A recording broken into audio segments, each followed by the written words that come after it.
Welcome into the High School OT postgame show, state championship edition, the fourth and final day here in Winston-Salem, presented by Alpaca, Peruvian chicken. Evan Moesta here alongside Joel Bryant. Joel, we have seen a lot of basketball over the last 2 weeks. 16 games at regionals for you, 16 for me in Greenville, and then 16 this week here in Winston-Salem. We have crowned all 16 NCHSA state champions now.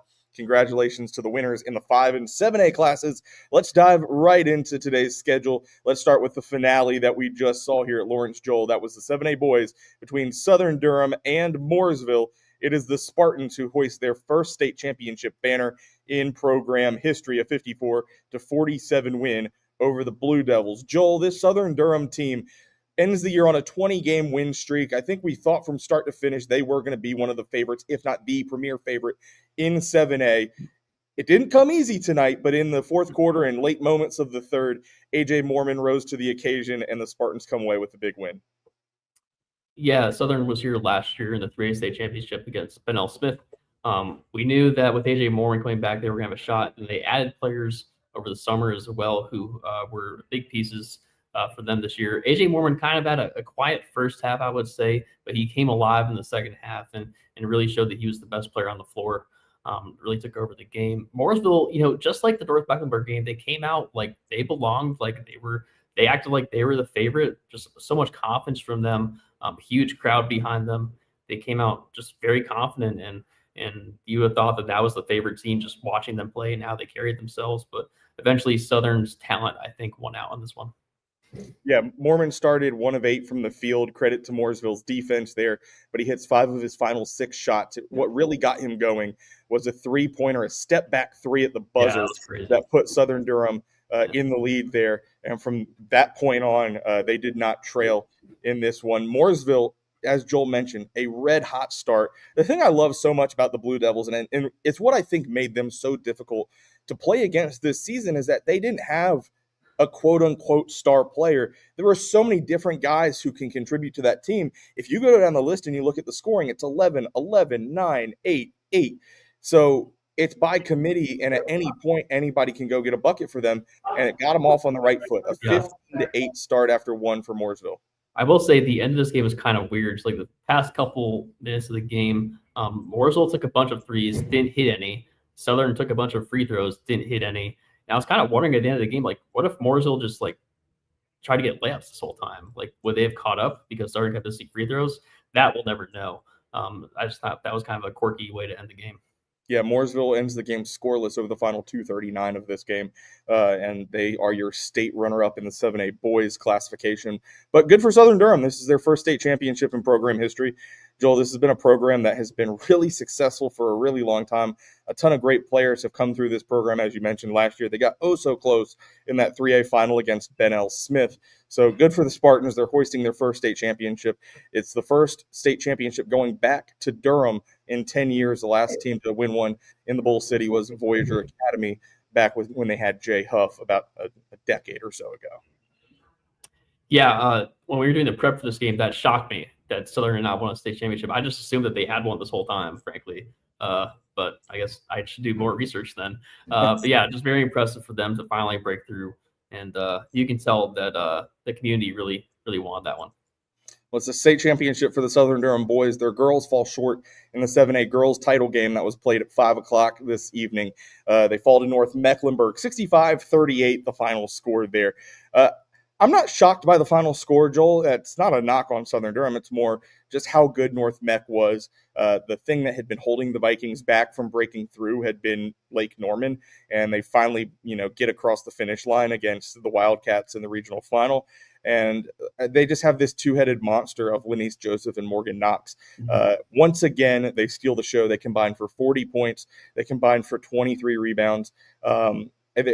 Both had double-doubles tonight. Joseph is your MVP. Knox is your MOP. This North Mecklenburg team, we knew if you would have asked me at the beginning of the year, I think we would all agreed that the winner of the 7A Girls State Championship was likely going to come from the Western region, just based on the teams that were out there.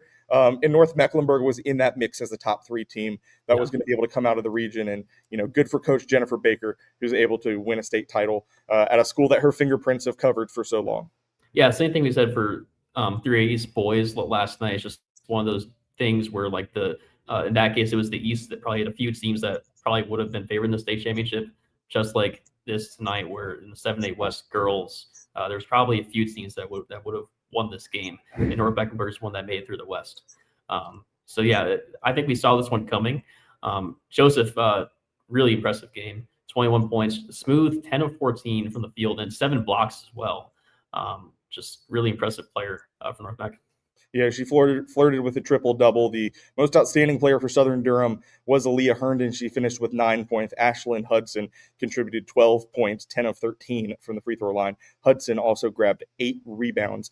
And again, that was a 65-38 win for North Mecklenburg, its second state championship in program history. I thought a cool thing at the end of this game, North Mecklenburg was up big from the start. It was 21-7 after one.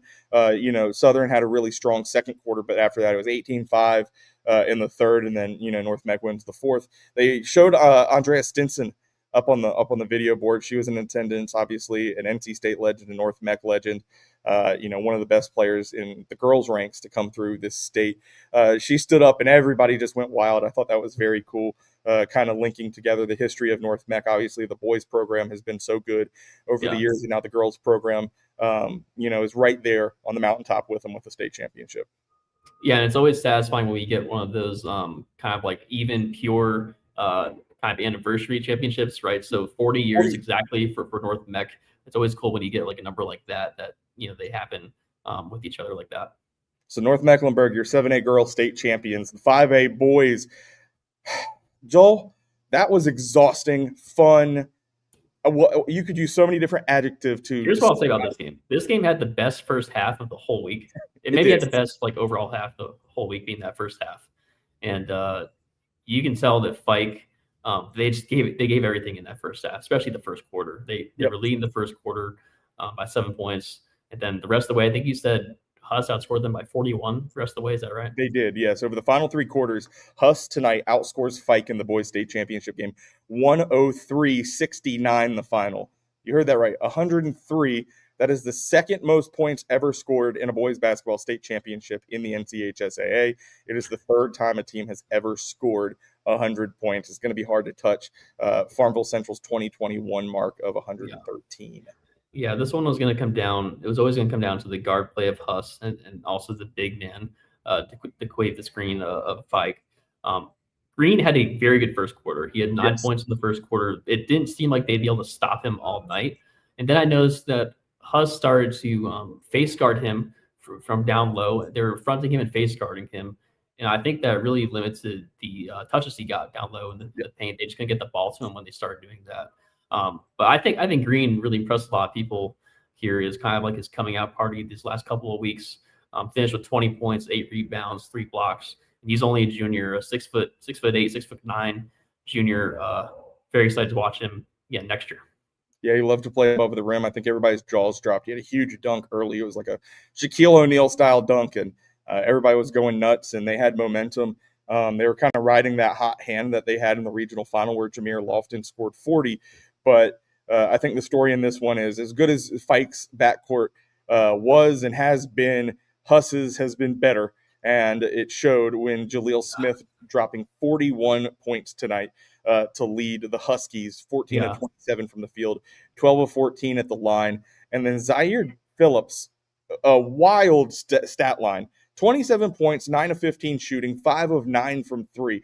You're like, man, Phillips had a great game. He sat out most of the first half.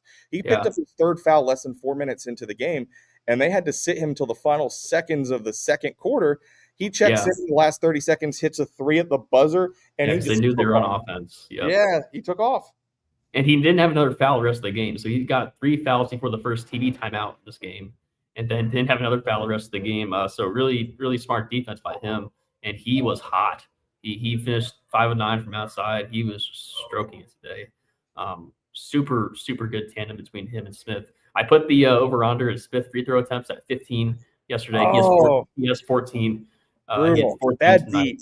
beat. Bad beat. 41 really points. Unique player.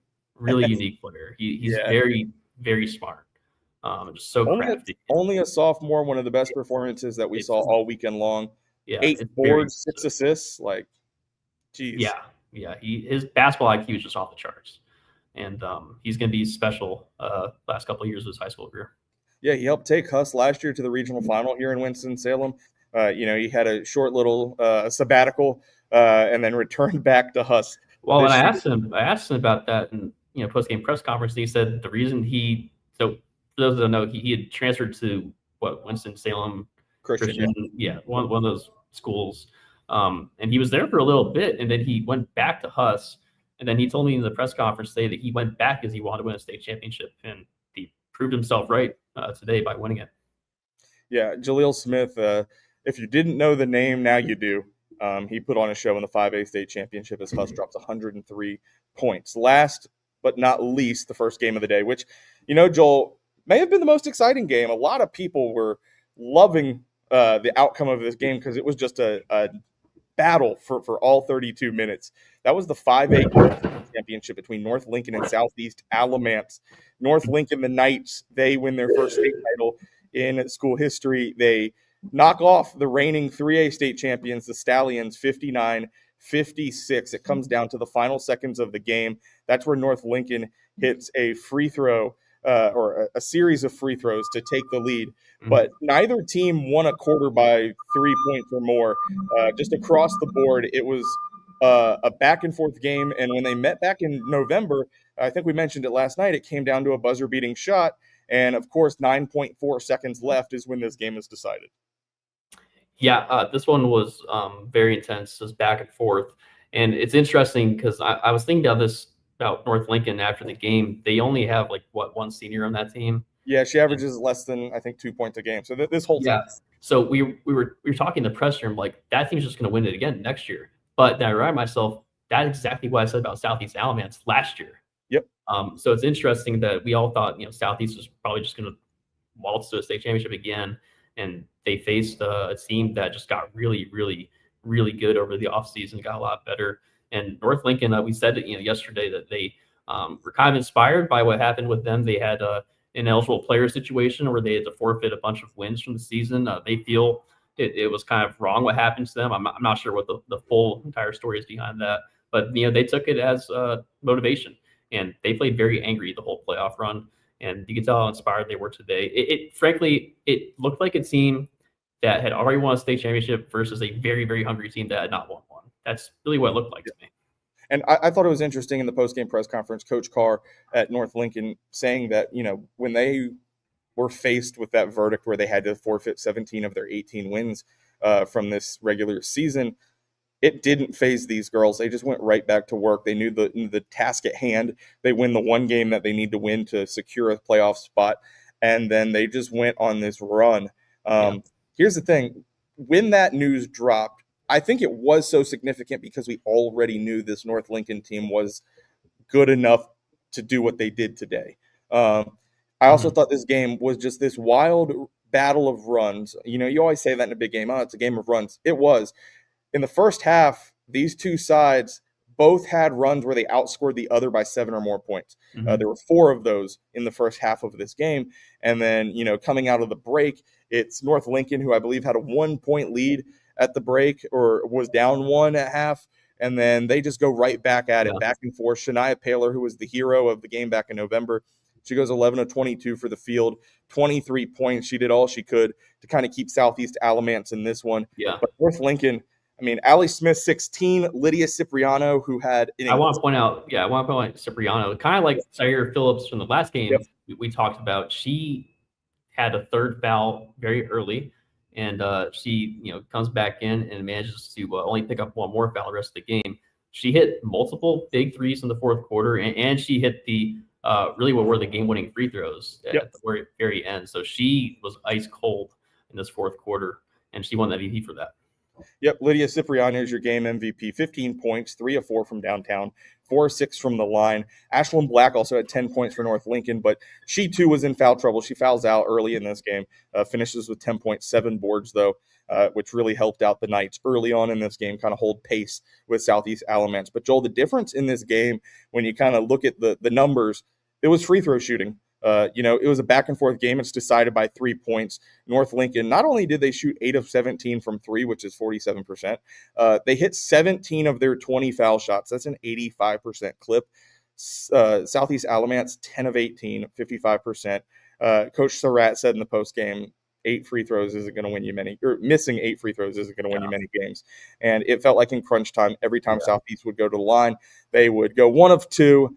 They had a couple big opportunities to complete 3-point plays, and they couldn't hit the free throw there. And I think that's ultimately what buries the Stallions tonight. Ariana Johnson, 10 points, 5 of 12 shooting, but outside of that, they did not get anything. Any other contributions in double figures. North Lincoln's able to limit Clara LaChapelle to 4 points in this one. She's 0 of 9 field goal, so all 4 of those came at the stripe. I think that was a really big part of their defensive effort. It left Nevaeh Faust open for some points, but I think overall, if you shut down LaChapelle the way they did, it kind of made them a little bit, one-dimensional with just Paler being able to get to the ball. Yeah, I think in general, especially in the first half for Southeast Elements, it kind of reminded me of the East Surrey game where they were getting attempts in the paint. They were frankly getting some looks that would normally go in, and just weren't falling today. Yeah, Southeast Alamance, just like Terry Sanford had earlier this week, Southeast Alamance attempted 22 more field goals than North Lincoln, but they lose by 3 points. Wow.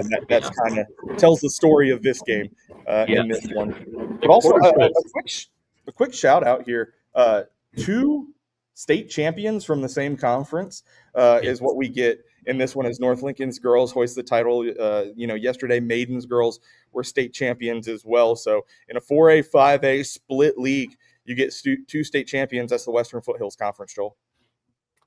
Yeah, we've definitely seen some certain conferences emerge so far that are becoming super conferences in this new realignment.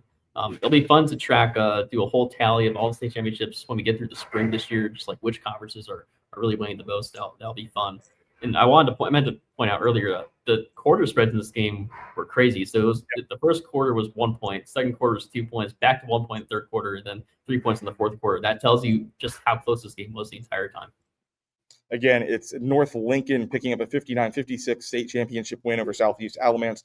Both programs head into next season having won state titles in the last 2 years. It's the first, though, for the Knights.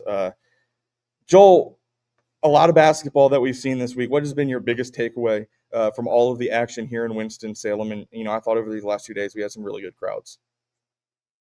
Yeah, it's interesting with A classifications. You try to think about if all these teams, existed last year, like which ones would have been here and which ones wouldn't have been. It's going to be a feeling out process for us as media, just trying to really kind of grapple with just how good are some of these teams in the full context of everything is going to be something for us to figure out. For instance, I think that Huss team probably would have been here last year in 3A. So it's interesting kind of which teams we think would have survived in the back in the 4 days and which teams are kind of just here because there's 8. It's something that we're going to get used to. And it is a good opportunity for a lot more schools got here this week that haven't been here before. So it's cool they got to experience it. It's just going to be a little bit of an adjustment for us with these A classifications. Well, your 16 state champions this week, you have Vance Charter on the 1A boys side, Wilson Prep on the 1A girls side. Your 2A boys champion is Queens Grant. Your 2A girls champion is Cherokee. That's Cherokee's 3rd in a row. Your 3A boys state champion is Kinston. Your 3A girls is Goldsboro. In the 4A classification, your boys champion is Salisbury and your girls champion is Maiden. As we just mentioned earlier today, your 5A boys state champion is Hunter Huss. It's North Lincoln on the girls side. In the 6A classification, you have your boys state champion, Northern Nash, and your girls state champion, Northern Guilford. And tonight we crown the 7A state champions. That's Southern Durham on the boys side, North Mecklenburg on the girls side. And in 8A, we had some thrilling last-second decisions in that one. West Charlotte beating Hoggard in the 8A boys at the buzzer, and then Mallard Creek winning the 8A girls in overtime back on Wednesday. For Evan Moesta and Joel Bryant, we thank you for joining us here all week long on the High School OT postgame show presented by Alpaca Peruvian Chicken. If you want to see High School OT's coverage of all 16 state championship games that were played this week, that includes stories, quotes, press conferences, photo galleries, highlights, You name it, it's all on HighSchoolOT.com for your viewing pleasure right now.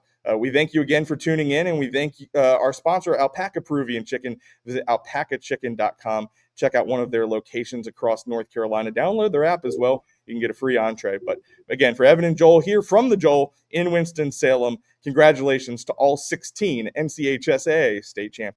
Are you craving chicken? Download the Alpaca Peruvian Chicken app to gain access to exclusive offers and earn rewards by eating the food that you love. New members who sign up will receive a free entree. Again, that's the Alpaca Peruvian Chicken app. Taste their legendary flavor and homemade pride at 18 locations across the Triangle, Fayetteville, Mebane, Wilmington, Sanford, and now Wilson. You can visit them online at alpacachicken.com and catch the Alpaca Chicken Game of the Week on HighSchoolOT.com. Get the Triangle sports leader anytime, anywhere with the new app from 99.9 The Fan. If it's live on The Fan, you can listen on the app. Plus, all your favorite podcasts at your fingertips. Download the 99.9 The Fan app today. Raising kids is a roller coaster. Sometimes you laugh, sometimes you cry. But most times you wonder how your kid turned out so well. That's how. You did the hard work, made the right decisions, like talking about alcohol before it could be a problem. Go to talkitoutnc.org. Get resources on how to talk about underage drinking. So Mom, Dad, keep up the good work. It's worth it. Talk early. Talk often. Talk it out, NC.